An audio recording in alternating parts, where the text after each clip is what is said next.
qimmat pulli narsa degan bo'ladi, ko'pchilik aytmaydi. Dasturchilar qanaqa programmalar ishlatadi? Dasturchilar qanaqa dastur ishlatadi? Yoki programmistlar program yozish uchun qanaqa programmalardan foydalanadi?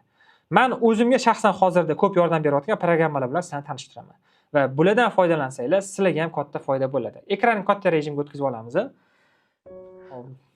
Xohlasangiz screenshot olinglar, men ko'rsatayotgan paytimda. Men o'zim ishlatadigan dasturlar.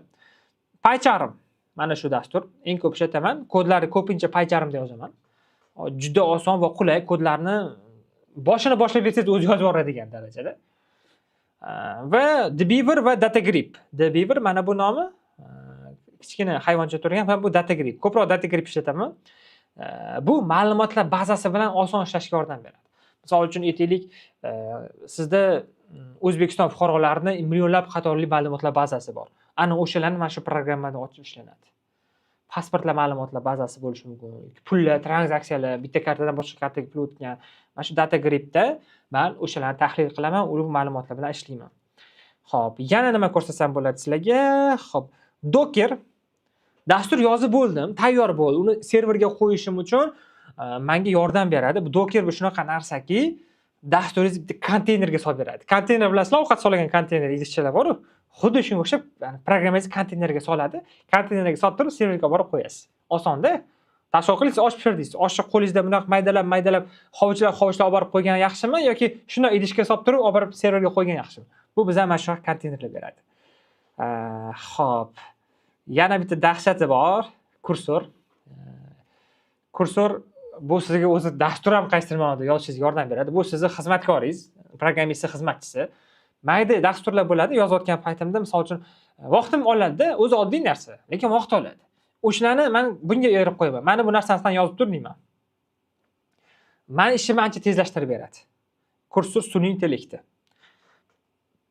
Brauzerlardan Dia degani bor. Sun'iy intellektli brauzer. Googledan ancha aqlli.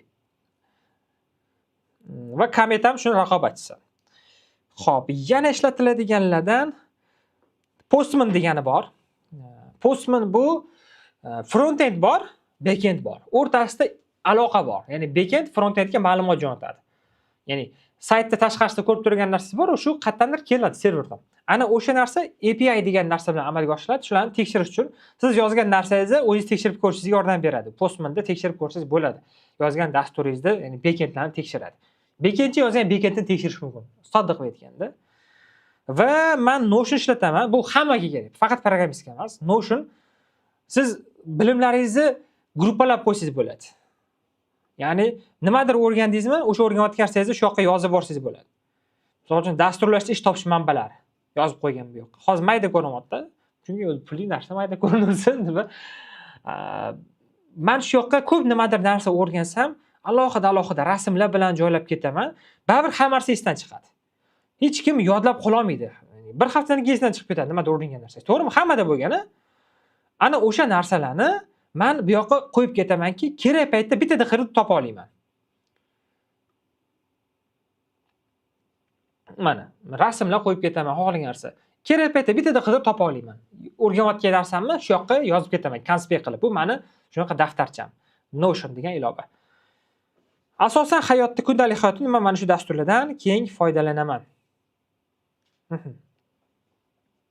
Yana qo'shimcha dasturlar bor, onlayn ishlatilgan va hokazo. ChatGPT misol uchun, endi buni hamma biladi, hamma ishlatsa kerak. Davom etamiz. Hop, yana bitta sizlarga foydali ma'lumot. Bugun nima deydi? Darsimiz ancha go'shtli bo'ladi.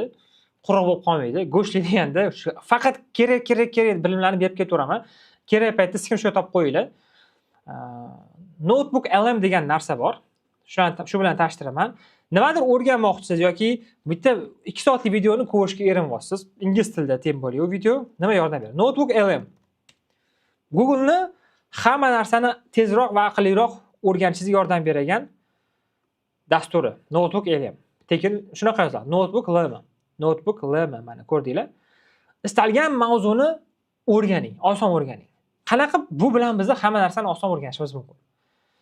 Arab tilini balki shunday o'rganarsiz osonroq, balki fransuz tilini osonroq o'rganarsiz.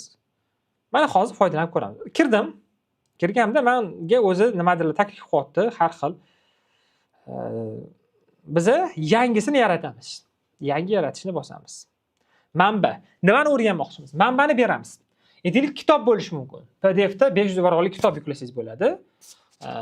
YouTube'dagi video bo'lishi mumkin. Men misol uchun hozir o'zimga qiziqayotgan narsa YouTube'da MIT ni Deep Learning bo'yicha Garvardnikini oldik.